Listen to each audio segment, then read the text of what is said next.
أشهد أن لا إله إلا الله وحده لا شريك له وأشهد أن محمدا عبده ورسوله أما بعد فأعوذ بالله من الشيطان الرجيم بسم الله الرحمن الرحيم الحمد لله رب العالمين الرحمن الرحيم مالك يوم الدين إياك نعبد وإياك نستعين اهدنا الصراط المستقيم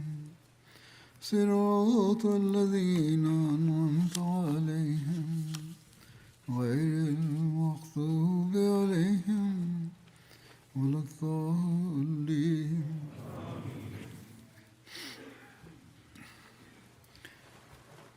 गुज़श्ता खुतबे में في الخطبة الماضية بينت بعض الأمور عن أسوة النبي صلى الله عليه وسلم الحسنة حول حبه لله تعالى.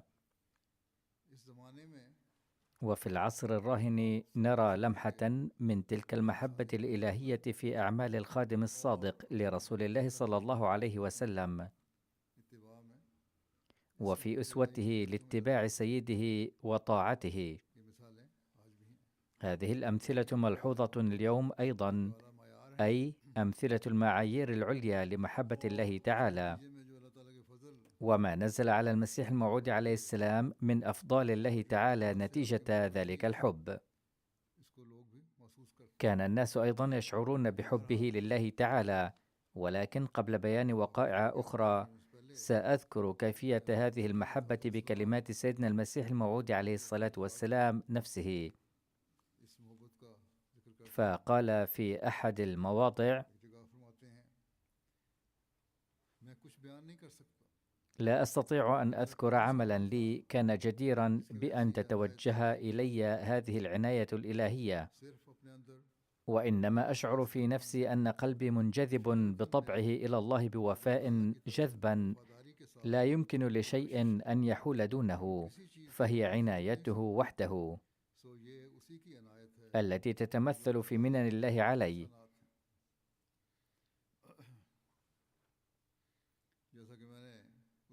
كما ذكرت في الخطبة الماضية أيضا أنه قال في عدة أماكن ما معناه: إن كل ما حصلت عليه كان لأني متبع كامل لنبي الله الحبيب وأحبه صلى الله عليه وسلم، ونتيجة لذلك ظلت أبواب حب الله تعالى تفتح لي، وأدركت أيضا ذلك، ثم ظل مطر أفضال الله تعالى ينهمر علي باستمرار.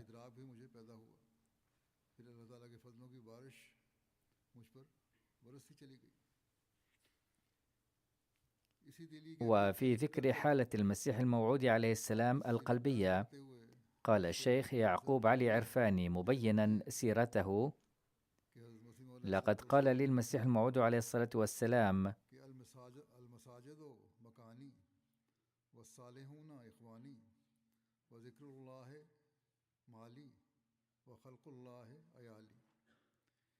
المساجد مكاني والصالحون إخواني وذكر الله مالي وخلق الله عيالي. أي أن كل هذا يدور حول ذات الله تعالى كما بينه. يقول المسيح الموعود عليه السلام في موضع: إننا نحب كل شيء لوجه الله فقط، سواء الزوجة أو الأولاد أو الأصدقاء، إنما صلتنا بهم جميعا هي لوجه الله تعالى فحسب. هذا هو التعليم الذي أعطانا الله تعالى، وأمر النبي صلى الله عليه وسلم بنشر هذا التعليم، وهذا ما يتبين أكثر من كل وقت آخر في هذا الزمن من خلال عمل سيدنا المسيح الموعود عليه الصلاة والسلام في سياق اتباعه للنبي صلى الله عليه وسلم وطاعته. ويقول في موضع آخر: الصادقون يثبتون حتى في الابتلاءات ويعرفون أن الله أخيرا سيؤيدهم حصرا. أشكر الله تعالى أنا العبد المتواضع أنه وهبني أصدقاء مخلصين، غير أني أؤمن إيمانا جازما بأنه لا خطر علي البتة حتى لو تخلى عني الجميع ولم يبق معي فرد واحد. إنني أعلم يقينا أن الله معي. إني وإن سحقت وقطعت وصرت أحقر من ذرة وتلقيت الإيذاء والسباب واللعن من كل جانب، فسوف أكون أنا المنتصر في نهاية المطاف. لا يعرفني إلا الذي هو معي. إني لن أضيع أبدا. إن جهود الأعداء عبث ومكر الحساد بلا طائل. أيها الجهلاء والعميان، هل ضاع صادق قبلي حتى أضيع أنا؟ هل أهلك الله صادقا مخلصا بالخزي قبلي حتى يهلكني؟ ألا اسمع وعوا، إن روحي ليست بروح هالكة، وليس في طبيعتي شائبة الفشل والإخفاق. لقد أعطيت من العزيمة والصدق ما تتقاصر دونه الجبال. إني لا أبالي بأحد. لقد كنت وحيدا ولم أكن ساخطا على عزلتي. هل يخذلني الله؟ كلا، لن يخذلني أبدا. هل يضيعني الله؟ كلا، لن يضيعني أبدا. سيصبح الأعداء أذلاء والحساد نادمين، وسيكتب الله لعبده الفتح في كل موطن. إنني معه وهو معي. لا يمكن لشيء أن يقطع صلتنا. وبعزته وجلاله ليس في الدنيا ولا في الآخرة شيء أحب إلي من أن تتجلى عظمة دينه ويلمع جلاله ويعلو اسمه. إني بفضله تعالى لا أخاف الابتلاء ولو حل بي ملايين المرات. لقد أعطيت قوة لشق برار الابتلاء وفلوات الآلام.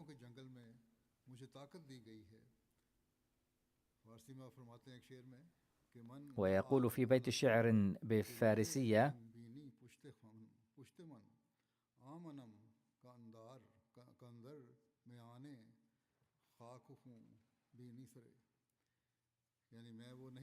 أي لست بالذي يمكن أن تراه يولي دبره يوم القتال، بل أنا ذلك الذي ترى رأسه مدرجا بالدماء. أقول: يخبرنا المسيح الموعود عليه السلام هنا أن هذه هي حالته في حب الله تعالى، فقد قال مخاطبا أفراد الجماعة: إذا كان منكم من لا يريد السير معي فلينفصل عني، لا أدري كم بقي لي أن أقطع من الغابات المخيفة والبرار الشائكة. ثم يقول: هل يمكن أن نرتعب من الزلزال؟ وهل يمكن أن نخاف الابتلاءات في سبيل الله؟ هل لنا أن ننقطع عن إلهنا الحبيب لابتلاء ما منه؟ كلا، لن ننقطع عنه. هناك رواية يقول فيها ميرزا بشير أحمد في بيان حب المسيح الموعود عليه السلام لله تعالى وحماس التضحية من أجل دينه: حدثني المولوي سيد سرور شاه وقال: في الأيام التي كانت فيها قضية كرم دين مرفوعة في جولداسبور، وأعطى الحاكم موعدا للحضور في المحكمة، كان المسيح الموعود عليه السلام موجودا في قاديان، وأرسلني برفقة الشيخ حامد علي وعبد الرحيم الطباخ قبل موعد المحكمة بيومين إلى جورداسبور لأحضر بعض الأوراق والوثائق التي ستقدم في المحكمة. فلما وصلنا إلى الدار في جورداسبور نادينا على المرحوم الدكتور محمد إسماعيل خان لينزل ويفتح لنا الباب. كان الدكتور المذكور في تلك الأيام يقيم في الطابق العلوي من هذه الدار. فلما سمع الدكتور صوتنا انفجر بالبكاء المرير، ورغم إلحاحنا عليه ظل يبكي بصراخ وعويل، وبعد مدة يسيرة نزل وهو يمسح دموعه، فسألناه عن سبب بكائه فقال: لقد آتاني محمد حسين منشي. يقول الراوي: كان محمد حسين المذكور يعمل كاتبا أو سكرتيرا في المحكمة، وكان عدوا لدودا للجماعة، وكان من معارف المولوي محمد حسين البطالوي. على أي حال، ذكر الدكتور بأن محمد حسين منشي قد أتى وقال لي: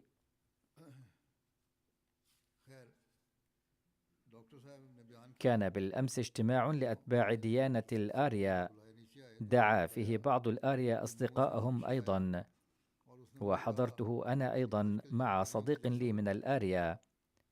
بعد نهاية الاجتماع أعلن المشرفون عليه أن مجريات الاجتماع قد انتهت، فلينصرف الحضور، لأننا نريد أن نقوم بأحاديث خاصة. فانصرف الناس كلهم، وهممت أنا أيضا بالخروج من المكان، فأوقفني صديقي من الآريا وطلب مني الجلوس جانبا أو الانتظار خارجا لوقت يسير لكي يرافقني عند المغادرة، فجلست جانبا. هذا ما يقوله السيد محمد حسين الذي لم يكن أحمديا. ورأيت أن أحد من الآريا نهض وقال للقاضي ذاكرا اسم السيد ميرزا: إنه عدو لدود لنا، وهو قاتل قائدنا الإكرام، وإنه الآن صيد بيدك، وقومنا كله يتطلع إليك، فلو جعلت هذا الصيد ينفلت من يدك الآن فستعد عدوا للقوم كله. ثم ظل يتكلم بمثل هذا الكلام المحرض. قال القاضي: هذا هو رأيي سلفا، أن أوصل إلى جهنم ليس ميرزا فقط، بل جميع أعوانه الذين سجلت أسماؤهم شهودا في القضية، ولكن ماذا أفعل؟ فالقضية تدار بحنكة كبيرة، فلم أجد فرصة للتحكم فيها، ولكنني أتعهد الآن بأن أقوم بالإجراء القضائي في المرافعة القادمة مهما كانت الظروف. كان الراوي يقول إن الدكتور المذكور ذكر بأن محمد حسين قال له: لعلك لم تفهم المراد من الإجراء القضائي، إذ معناه أن كل قاض يتمتع بصلاحية توقيف المتهم وزجه في السجن مع رفضه لقبول الكفالة متى شاء، سواء كان في بداية القضية أو أثناء مرافعتها. قال محمد حسين: إنك تعلم أيها الدكتور بأنني معارض شديد لجماعتكم. كان يتبع المولوي محمد حسين البطالوي، وكان اسمه مثل متبوعه، وكان هو الآخر معارضا، ولكنني لا أستطيع رؤية ذلة عائلة شريفة ولا سيما على يد الهندوس، وإنني أعلم يقينا أن عائلة السيد ميرزا أشرف عائلات المحافظة كلها.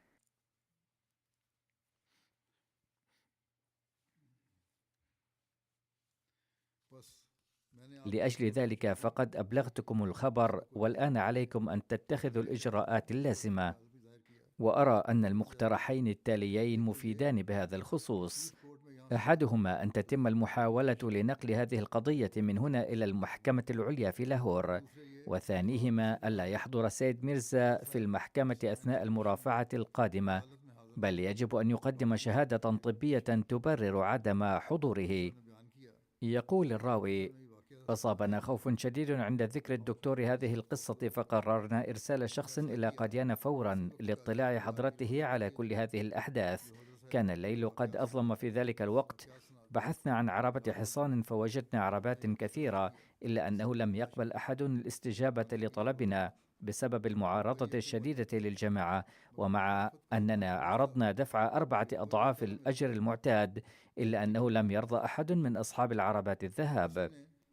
وفي نهاية المطاف أرسلنا الشيخ حامد علي وعبد الرحيم الطباخ وشخصا آخر مشيا على الأقدام، فوصلوا قاديان عند صلاة الفجر، وذكروا لحضرته القصة كلها باختصار، فرد عليهم حضرته بفتور: سنسافر إلى بتالا، حيث سيلتقي بنا الخواجة كمال الدين والمولوي محمد علي لدى رجوعهما من لاهور، وسنذكر لهما هذا الأمر ونسألهما عن نتيجة جهودهما لنقل القضية، لأن محامين كانوا قد قدموا بالفعل طلبا في المحكمة الرئيسية لنقل القضية إلى محكمة أخرى عندما استشعروا تحيز القاضي.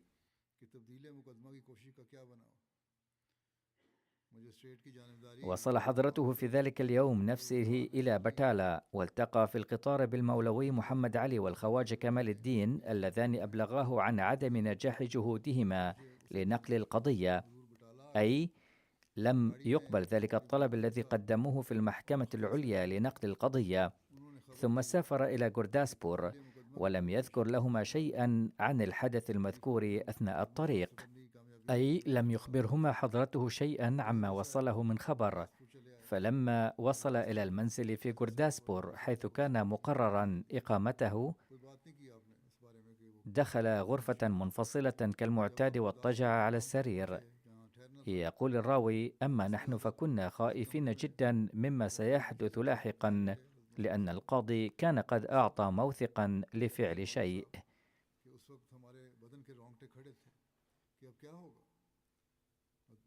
دعاني بعد قليل، وكان في ذلك الوقت مضطجعا على ظهره، وكان قد شبك بين أصابع يديه وفرشهما تحت رأسه.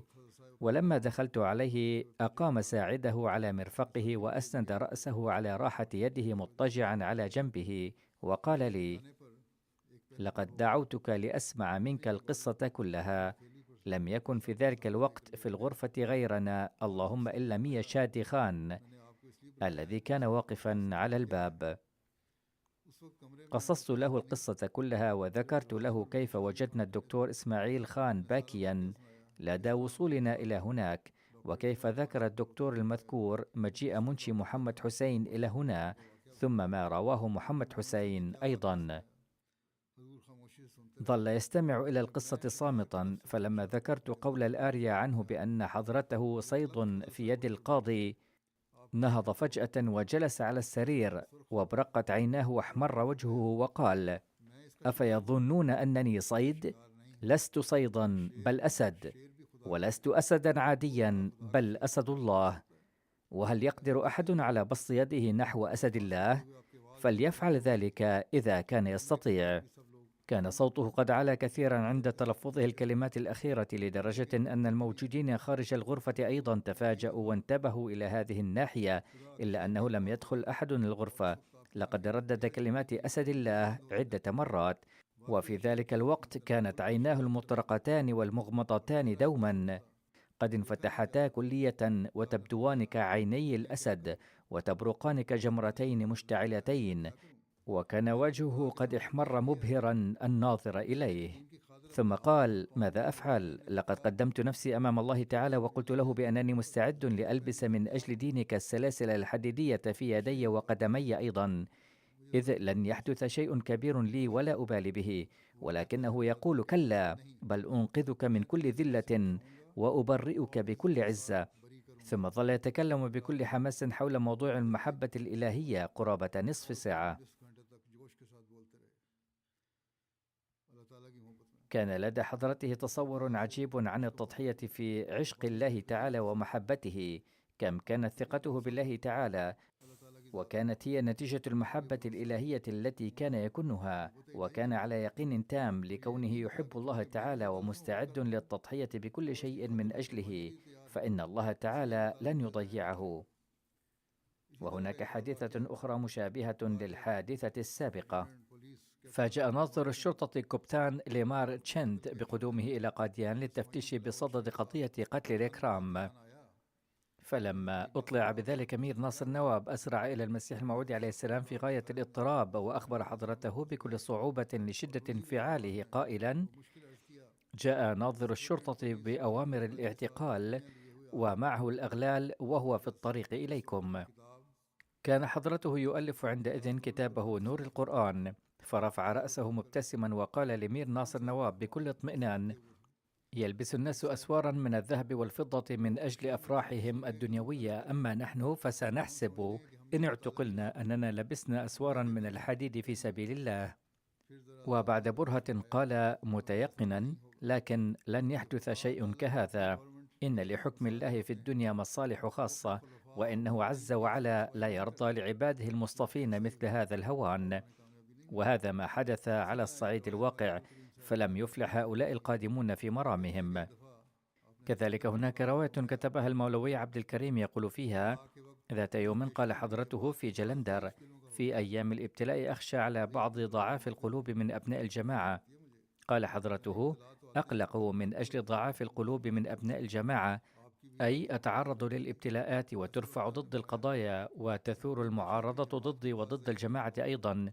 وفي مثل هذه الحالات قال حضرته: أخشى على بعض ضعاف القلوب في جماعتنا وعلى بعض ضعاف الإيمان. ثم قال: أما أنا فلو سمعت صوتا صريحا إنك مخذول ولن نحقق أي أمل لك، فأقسم بالله على أن حبي وعشقي وحماسي لخدمة الدين لن ينقص مثقال ذرة، أي مع كل ذلك لن أترك أهداب ربي ولن يقل حبي له مهما حدث، وذلك لأني رأيته. وإن توكلي ويقيني الكاملين بالله تعالى فلا يمكن أن تنقص محبتي له أبدا مهما حدث ومهما وقع. كذلك تروي السيدة نواب مبارك بيغم وتقول: إن عشقه لمحبوبه الأعظم أي لذات الله تعالى كان يتموج في كل ذرة من جسده وروحه، وكان يظهر جليا في كل لحظة في كل قول وفعل من أقواله وأفعاله. لقد سمعته ليس في أوقات الصلاة فقط بل خارج أوقات الصلاة وفي الظروف العادية أيضا ينادي ربه الكريم بتلهف وشوق شديد في أدعيته الضارعة: يا إلهي الحبيب، يا إلهي الحبيب، يا إلهي الحبيب. تقول: كأنني ما زلت أسمع هذا الصوت، إنه يرن في أذني الآن أيضا، وكأنني أرى دموعه تسيل، وهذا المشهد ماثل أمام ناظري. لقد رسمت صورة لذلك الوقت. تقول: أقدم ما رأيته بأم عيني من نموذج لغيرة حضرته من أجل الله تعالى حبيبه الأزلي والأبدي. تقول: هذا كان حال دعواته الذي رأيته. ولكني أذكر لكم حادثا أيضا. كان حضرته في الحجرة وكان يستعد للخروج إلى الخارج أو الذهاب إلى مكان ما، وكنت عنده آنذاك، وخادمة خاصة لزوجة عمي التي كانت قد بايعت في نفس الأيام التي بايعت فيها عمتي وهي مدفونة في بهشت مقبرة، جاءت حضرة أم المؤمنين وبدأت تقديم التعازي على وفاة عمي ميرزا إمام الدين باعتباره من أقاربنا. فلما قالت بحقه كان عبدا صالحا جدا، خرج سيدنا المسيح الموعود عليه الصلاة والسلام وكان وجهه قد احمر، فضرب الأرض بعصاه وقال لها: أيها الشقية، أنت تثنين على عدو ربي جالسة في بيتي.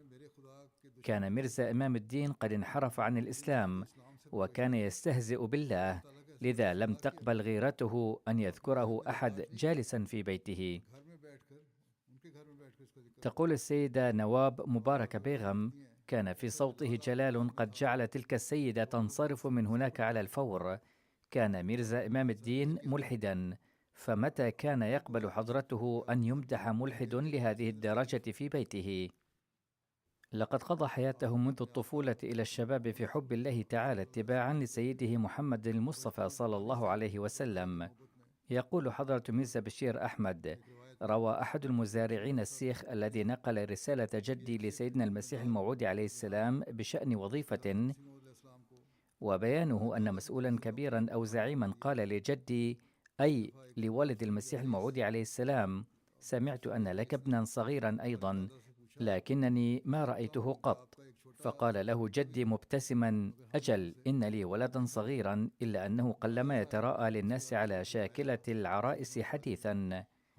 إذا أردت أن تراه فيمكن أن تراه في زاوية من المسجد، إنه لصيق ساكن المسجد.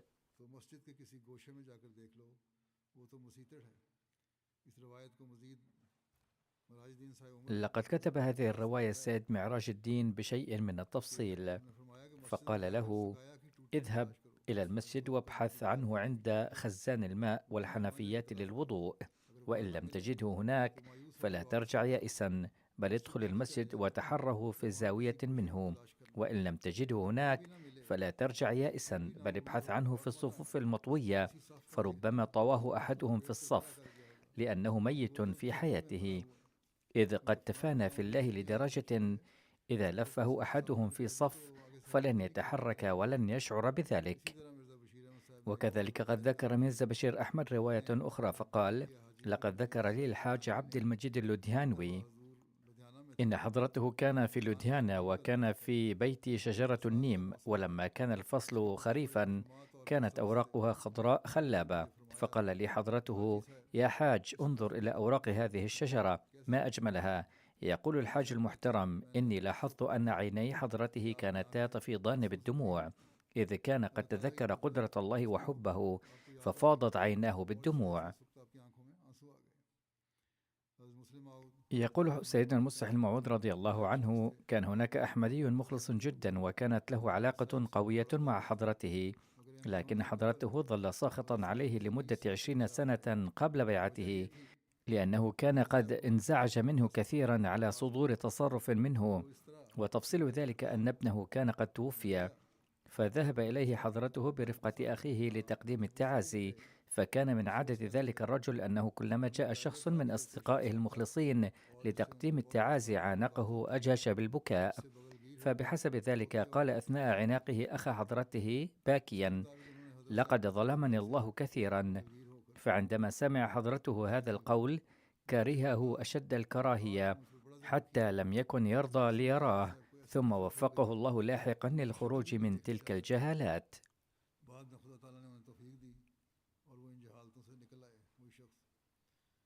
ومثل ذلك ذكر حضرة ميرزا بشير أحمد رضي الله عنه رواية عن منشي ظفر أحمد الكابور تلوي، فقال: لقد كتب إلي منشي أنه كان يعاني الدوار، وذات مرة سمع عن طبيب متخصص في علاج ذلك، فاستدعي هذا الطبيب وقدم النقود لإحضاره من بعيد، ففحص حضرته وقال: سأجعلك تتحسن خلال يومين، أي سأشفيك. وحين سمع هذا الكلام دخل بيته وكتب ورقة إلى مولانا نور الدين: لا أريد أن أتعالج عند هذا الطبيب لأنه يدعي الألوهية، فأعطوه مصاريف السفر إضافة إلى 25 روبية واصرفوه. ففعل. قال حضرته: إنه يقول أنا سأشفيك، ومن ذا الذي يقدر على الشفاء من دون الله تعالى؟ فالشافي الحقيقي هو الله فقط. وكذلك ذكر حضرة ميرزا بشير أحمد رضي الله عنه رواية أخرى لمنشي ظفر أحمد الكابور تلوي، حيث قال: كان المرحوم تشودري رستم علي خان مفتش السكك الحديدية يتقاضى 150 روبية راتبا شهريا، فكان مخلصا جدا وكان معروفا في الجماعة، وكان يأخذ من راتبه 20 روبية ويرسل بقية المبلغ من الراتب كل شهر إلى حضرته تبرعا، وهذه كانت عادته دوما. وكان له ابن وحيد فمرض، فجاء به برفقة زوجته إلى قديان، وأقام في بيت سيدنا المسيح الموعود عليه السلام. ذات يوم قال حضرته: لقد رأيت في الرؤيا ليلا أن شخصا يسب ربي، فتلقيت منه صدمة كبيرة. وفي اليوم التالي من ذكره هذه الرؤيا مات ابن تشودري، فلما كان وحيده فزعت والدته كثيرا، وخرجت من فمها جملة: لقد ظلمتني كثيرا أيها الظالم. قالت ذلك موجهة الخطاب إلى الله، ثم ظلت تردد مثل هذه الكلمات، فسمعها حضرته فخرج من حجرته فورا، وكان غاضبا وقال بحماس كبير: فلتخرج هذه المرأة من بيتي حالا.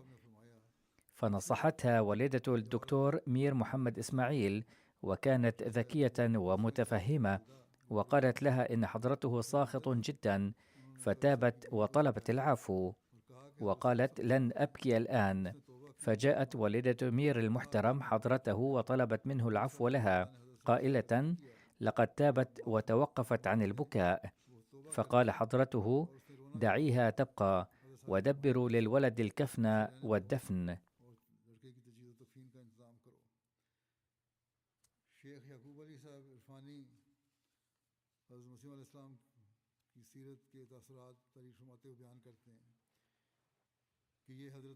يقول شيخ يعقوب علي عرفاني وهو يذكر انطباعاته عن سيرة المسيح الموعود عليه السلام أنه قال: كلما سنح لي الذهاب إلى مدينة دهلوزي نشأ في طبعي تلقائيا حماس لحمد الله برؤية الأودية الخضراء في الجبال والمياه المنحدرة، وحصلت لي متعة في العبادة، ورأيت أن هناك فرصة جيدة للعزلة.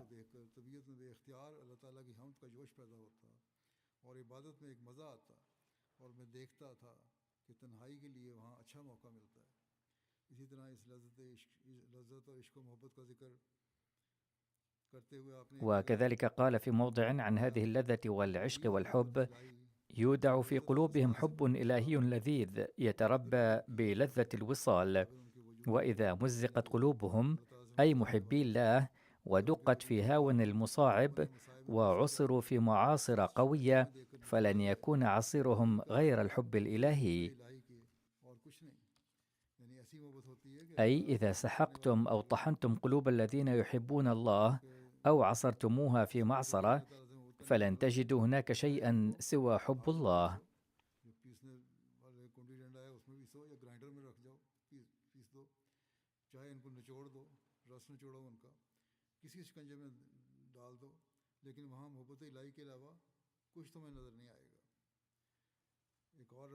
وروى حضرة ميرزا بشير أحمد عن ملك مولى بخش رضي الله عنهما: في أيام مرض الصاحبزادة ميرزا مبارك أحمد المرحوم كانت تصلنا الأخبار عن قلق واضطراب المسيح الموعود عليه السلام، ولما توفي الصاحبزادة جئت إلى قاديان أنا وسردار فضل حق والدكتور عبد الله المرحوم لتقديم العزاء. ولكن عندما دخل المسيح الموعود عليه السلام المسجد وجدناه فرحا مسرورا كالمعتاد بل أكثر. وعندما تطرق الحديث إلى وفاة الصاحبزاد المرحوم قال عليه السلام: لقد توفي مبارك أحمد، وتحقق بذلك قول ربي حيث كان أخبرني سلفا أن هذا الولد إما سيتوفى عاجلا أو ويكون جدا مقرب عند الله تعالى، فاستأثر الله به. لو كان عندي 1000 ابن وماتوا كلهم ناهيكم عن مبارك أحمد فقط، ورضي عني ربي بذلك لفرحت لأن قول ربي قد تحقق. عندما رأينا هذا المشهد لم يجرؤ أحد منا على تقديم العزاء له، مع أننا ذهبنا إليه بهذا القصد.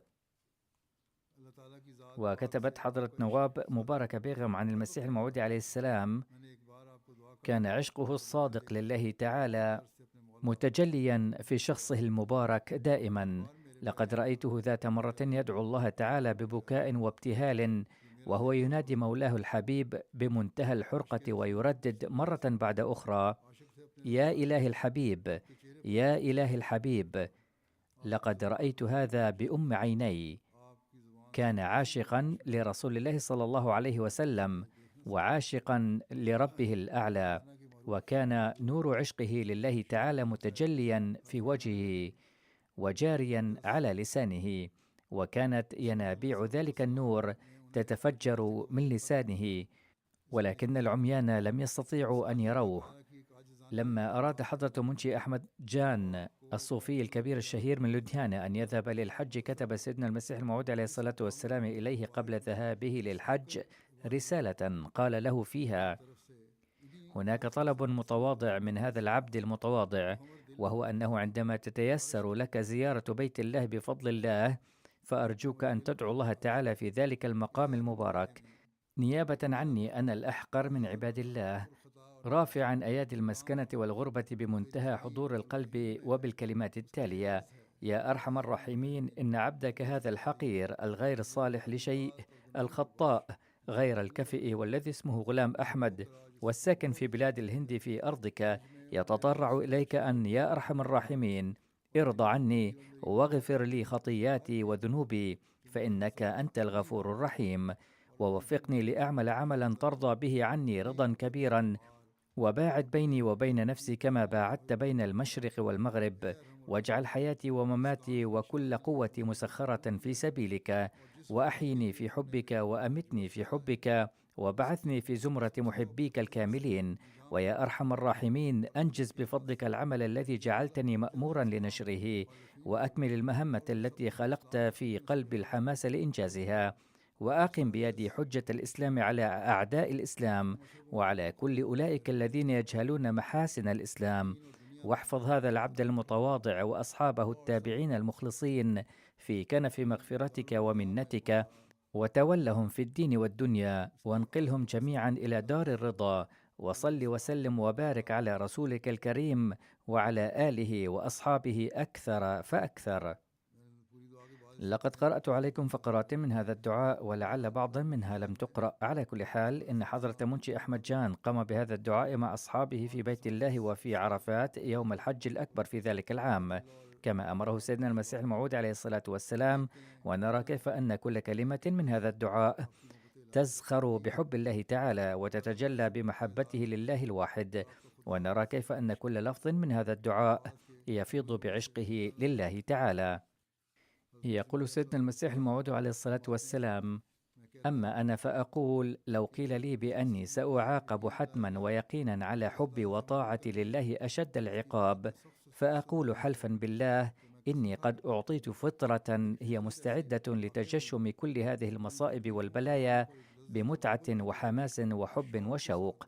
وعلى الرغم من يقيني بتلقي هذا العذاب والألم، فإني سأحسب الخروج من طاعة الله ومن اتباعه خطوة واحدة أشد من 1000 موت، بل أشد من ميتات بلا نهاية وآلام ومصائب خارجة عن حد الإحصاء. ثم قال: إنه لشقي ذلك الإنسان الذي لا يعلم بعد أن له إلها واحدا قادرا على كل شيء. إن فردوسنا إلهنا، وإن أعظم ملذاتنا في ربنا، لأننا رأيناه ووجدنا فيه الحسن كله.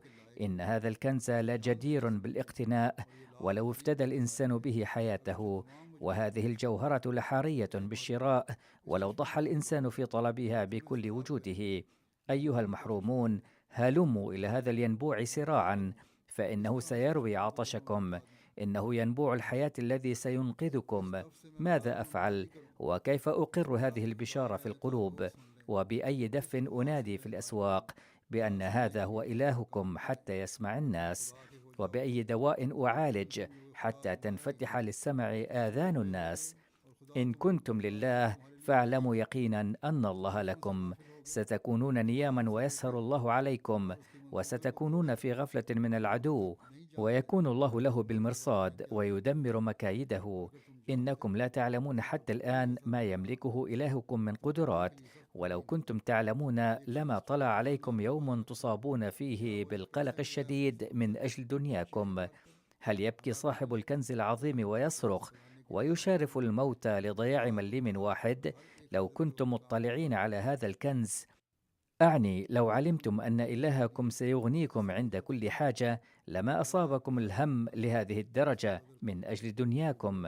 إن الله لكنز عظيم فاقدروه، فإنه ناصركم عند كل خطوة، وبدونه لستم بشيء، لا أنتم ولا أسبابكم ولا تدابيركم.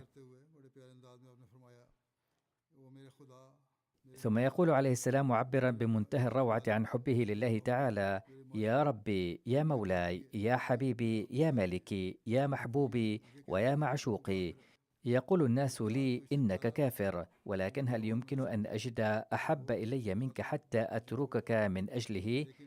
أرى أن الناس حينما يكونون غافلين عما يجري في العالم، ولا يعلم أصدقائي ولا أعدائي عن حالي شيئا، أنت توقظني وتقول بمنتهى الحب واللطف: لا تحزن، إني معك. فأنى لي مع هذه المنة أن أخذلك يا مولاي؟ كلا ثم كلا.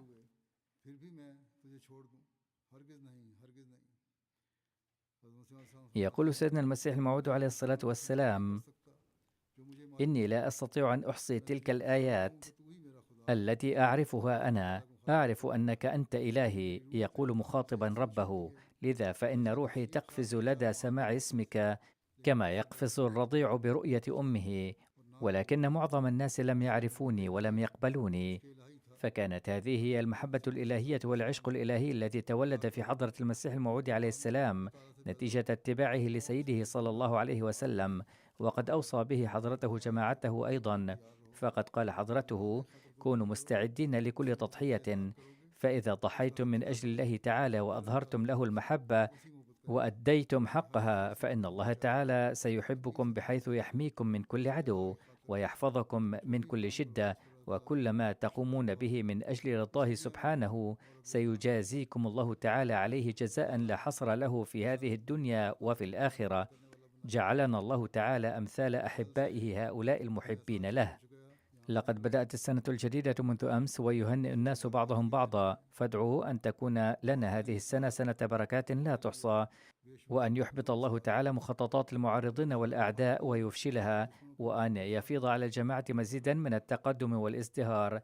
نتمتع بالحرية نحن الذين نعيش في البلدان الخارجة، ولا سيما في البلدان الحرة، ونحتفل بفرحة السنة الجديدة، بل يحتفل بها الناس حتى في باكستان وغيرها من البلدان أيضا. ولكن في مثل هذا الوقت لا تنسوا إخوانكم الأسرى في الدعاء، ولا سيما أولئك الإخوة الذين يقبعون في سجون باكستان. كما أخبرتكم في الأيام الماضية أنه قد حكم على السيد مبارك الثاني بالسجن المؤبد، وهناك أسرى آخرون ما زالوا في قيود السجن والحبس، ومع ذلك كله فإنهم يستقبلون العام الجديد شاكرين الله تعالى ولا شكوى لديهم، وقد لبسوا أساور من حديد رضاء لله تعالى. ندعو الله تعالى أن ييسر أسباب براءتهم عاجلا، ويهبنا نحن وهؤلاء الأسرى وجميع الأحمديين المعرضين للشدائد إدراكا أعظم من ذي قبل لحب الله تعالى، وأن يزداد حبنا لله تعالى بسبب هذه المصاعب بدلا من أن ينقص. وكذلك أدعو للمظلومين أن يخلص جميع المظلومين في العالم من براثن الظالمين حتى يسود السلام في الدنيا.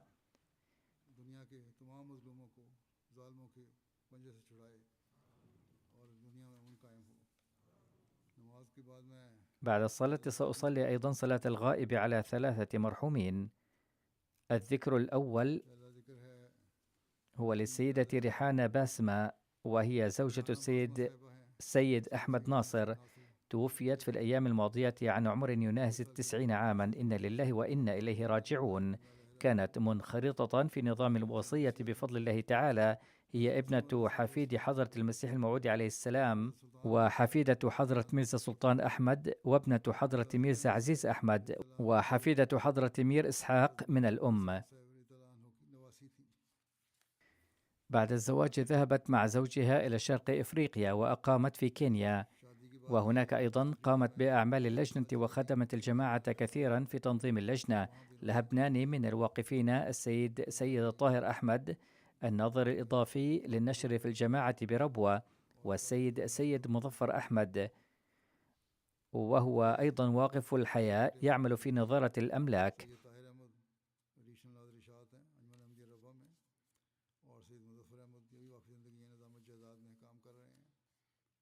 كما أن لها ابنا آخر وابنتين، والابن هو أنيس أحمد، والابنة الأولى السيدة سلطانة وهي زوجة الدكتور ميرزا سلطان أحمد، والثانية السيدة فرحانة وهي زوجة السيد ميرزا كليم أحمد ابن الصاحبزادة ميرزا وسيم أحمد. كتب ابنها سيد طاهر أحمد أنها كانت تتمتع بحب وتعلق شديدين بالقرآن الكريم، حيث كانت تتلو القرآن الكريم بانتظام وكثرة، كما كانت تربطها بالخلافة علاقة حب وإخلاص لا حدود لهما. وقد ذكر جميع أبنائها هذه الصفات، وهي غرست القيم نفسها في نفوسهم. كتب ابنها السيد أنيس أحمد أنها كانت تشارك الجميع أفراحهم وأحزانهم، وكانت تحثنا بشكل خاص على دفع التبرعات، وتسألنا دائما إن كنا أديناها أم لا، كما كانت تلفت انتباهنا إلى صيام النوافل. قالت ابنتها فرحانة فوزية: منذ طفولتي رأيت والدتي مواظبة على صلاة التهجد، كما كانت ملتزمة بأداء الصلوات في أوقاتها، وتحث أبنائها على ذلك أيضا. قالت إن أمي لكثرة قراءتها للقرآن الكريم كانت قد حفظت الصور الطويلة عن ظهر قلب، وكانت دائما تنصحنا بقراءة القرآن بصوت عال، وبسبب قراءتها المتكررة للقرآن الكريم ودراستها العميقة له تطورت لديها هذه القدرة، فكانت إذا أخطأنا في قراءة القرآن تصحح الخطأ رغم جلوسنا على مسافة منها ما دامت تستمع إلى القراءة. وكذلك كانت كريمة مضيافة إلى حد كبير، وبالطبع توجد اليوم تسهيلات كثيرة، أما في الماضي فلم تكن هذه التسهيلات متوفرة.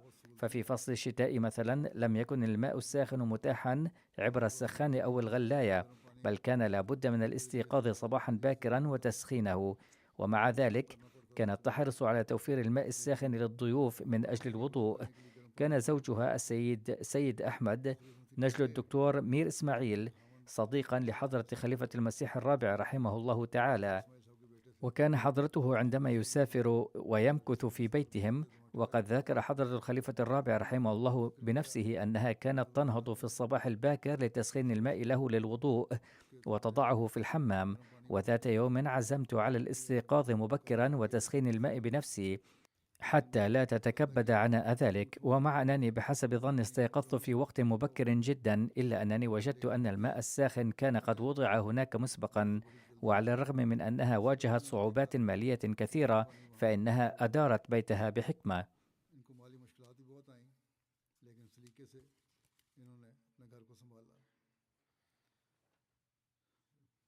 كانوا أولا في كينيا كما ذكرت، ثم عادوا إلى باكستان بأمر من حضرة خليفة المسيح الثالث رحمه الله تعالى.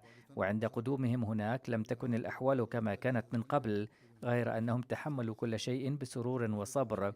قالت شقيقتها السيدة عتيقة فرزانا إن غيرتها على الجماعة كانت كبيرة جدا، ولم تكن تحب سماع أي شيء ضد الجماعة. وكذلك قالت شقيقتها الأخرى السيدة دهرشوار دردانا إنها كانت معتادة على الاستيقاظ لصلاة التهجد دون منبه، وتضيف: كنت قلقة بسبب بناتي، ولي 5 بنات، فكانت تقول: لا تقلقي، فالله تعالى سيهيئ لهن أزواجا طيبين، وقد يسر الله تعالى لهن الزواج فعلا. تقول إنها كانت صابرة وشاكرة وذات همة عالية جدا تغمدها الله تعالى بالمغفرة والرحمة.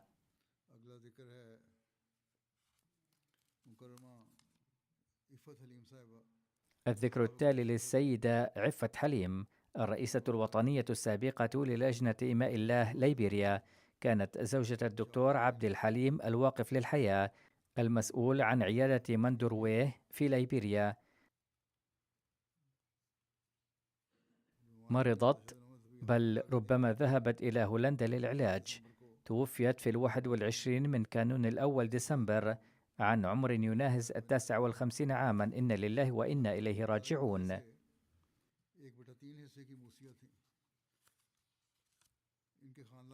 بفضل الله تعالى كانت منخرطة في نظام الوصية بثلث ممتلكاتها. جاءت الأحمدية إلى عائلتها عن طريق جدها الأكبر السيد محمد علي الذي بايع على يد حضرة الخليفة الثاني رضي الله عنه. ذهبت إلى ليبيريا مع زوجها في تموز يوليو 2004. قضت 21 عاما في ليبيريا، وخلال هذه الفترة شغلت منصب رئيسة لجنة ماء الله، ونالت شرف هذه الخدمة 2 أو 3 مرات، وحتى وقت وفاتها كانت تخدم كرئيسة اللجنة.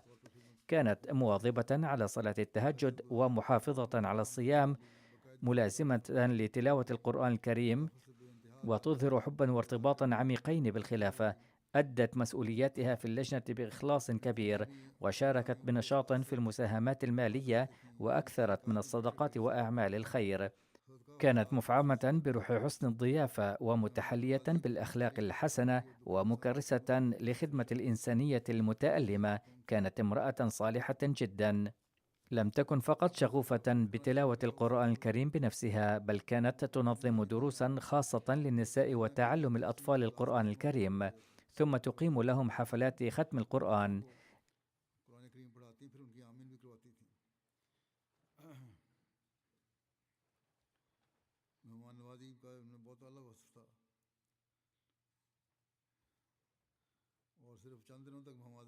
اتسمت بدرجة عالية من حسن الضيافة، فلم تكن تستضيف لأيام قليلة فحسب، بل كان الضيوف يمكثون عندها لعدة أيام، وكانت تقوم بالضيافة بكل سرور.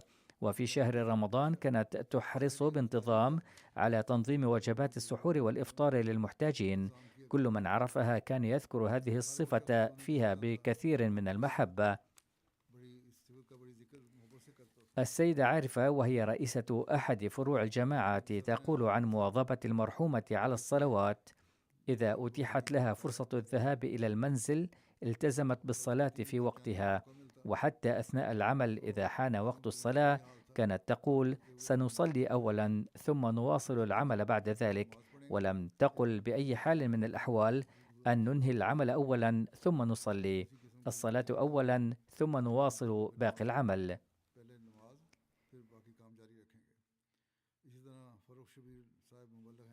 ثم يقول السيد فرخ شبير وهو داعية هناك: إذا أردنا وصف شخصية السيدة عفة حليم ببضع كلمات فيكفي القول إنها كانت الوجه الحقيقي للأحمدية. ثم يقول أمين المكتبة المحلي السيد مومو كروما وهو يعمل حاليا كداعية: لقد وجدت فرصة مقابلتها والحديث معها في مناسبات عديدة، وفي كل مرة كنت أشعر وكأنني أتحدث مع أم لا حدود لحبها لأولادها. مع أنها لم ترزق بأولاد من صلبها، تركت في ذويها زوجها وطفلين كانت قد تبنتهما. أحدهما ابنة أخي زوجها، تبنتها وربتها وهي الآن تدرس وعمرها 14 عاما.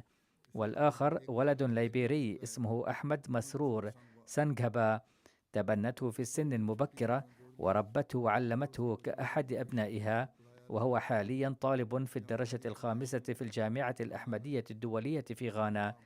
تقبل الله أدعيتها لهذين الطفلين وتغمدها بالمغفرة والرحمة. الذكر الثالث هو للسيد عبد العليم البربري من مصر، الذي وافته المنية في الأيام الماضية عن عمر يناهز 64 عاما. إن لله وإنا إليه راجعون. كان المرحوم أحمديا مخلصا ووفيا وصالحا. زوجته وابنته أحمديتان بفضل الله تعالى. وقد كتبت زوجته تقول: إن زوجي كان يحب الله تعالى حبا عظيما، حتى كان يبدو وكأنه خلق لذكر الله وحده، وكان إنسانا حسن الأخلاق جدا، ولم يتفوه يوما بكلمة سوء في حق أحد. وتضيف قائلة: طوال حياتنا الزوجية التي امتدت 31 عاما لم يؤذني قط، بل كان خير زوج وأصلحه. كانت ابنته قد بايعت عام 2008 بعد مشاهدة قناة MTA العربية. ثم توضح أن الأمر لم يكن خاصا بالابنة وحدها، بل إن المرحوم نفسه وابنته قد بايعا معا عام 2008 بعد مشاهدة قناة MTA. وتكتب زوجته قائلة: لقد عارضت معارضة شديدة وخلقت كثيرا من الصعوبات من أجل هذه المعارضة، بل استدعيت أهل بيتي أيضا ليعارضوه، إلا أن الأب وابنته ظلا صابرين. في أحد الأيام بعد أن أدى الصلاة كان يدعو بصوت مرتفع، وتقول عن زوجها: سمعت زوجي يدعو مرارا من أجلي، وكان يقول: يا ربي، إما أن تهدي زوجتي أو تبعدها عني إلى مكان بعيد.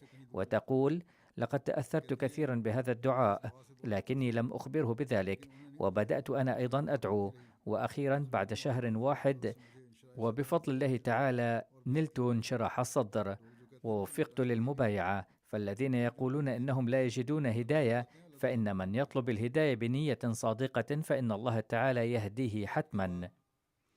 وبعد المبايعة عارض إخوته معارضة شديدة، لكنه ظل ثابتا على إيمانه، وقد أحضر إخوته عالما مشهورا ليصرفه عن الأحمدية، إلا أن ذلك العالم فشل.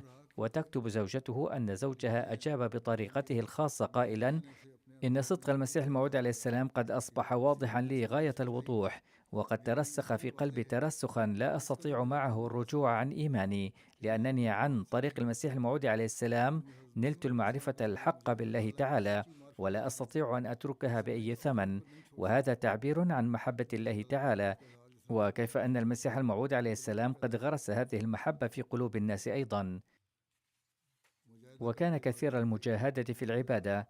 وتقول إنه تحمل آلام المرض مدة 11 سنة، لكنه ظل دائما صابرا وراضيا بقضاء الله. وكان يقول دائما: من أحب لقاء الله أحب الله لقاءه. وحتى في الأيام الأخيرة من حياته كان يقول: الله الله. يقول رئيس الجماعة في مصر: لقد رأيت فيه دائما التعبير عن المحبة للجماعة والخلافة، وقد حاول بعض الناس إدخاله في الفتنة، لكنه ظل ثابتا على عهد البيعة متمسكا به بإخلاص ووفاء. وقد شارك مئات من غير الأحمديين من أهل القرية في صلاة جنازته مع الأحمديين. وابنه ليس أحمديا، لكنه أوصاه قبل وفاته بأن الأحمديين سيؤمون صلاة جنازتي، فقام رئيس الجماعة بإمامة صلاة الجنازة في مسجد غير الأحمديين، وشارك غير الأحمديين في الصلاة أيضا. والابن ليس أحمديا كما ذكرت، لكنه حسن الأخلاق، ويقوم كذلك بالبحث والدراسة حول الجماعة. نسأل الله تعالى أن يتغمده بمغفرته ورحمته. وقد كتب الأستاذ طاهر نديم أيضا عنه فيقول: قبل بضع سنوات ذهبت إلى مصر وهناك التقيت به، ويقول إنه حدثه عن واقعة بيعة زوجته، فقال: كان إيماني بالمسيح الموعود عليه السلام راسخا منذ البداية، لكن الله تعالى استجاب دعائي، ومن خلال بيعة زوجتي زاد إيماني رسوخا، إذ لم يكن أحد يتصور أن تلك الزوجة التي كانت قد أصبحت من أشد معارضي ستذهب الآن معي إلى كل اجتماع للجماعة، وتعمل في أعمال الجماعة بكل سرور وإخلاص، من تنظيف وطبخ وكل ما تقوم به لجنة إماء الله. نسأل الله تعالى أن يزيد أبنائه وابنته وزوجته في الإخلاص والوفاء، وأن يوفق ابنه أيضا لقبول الجماعة، وأن يتغمد المرحوم بمغفرته ورحمته.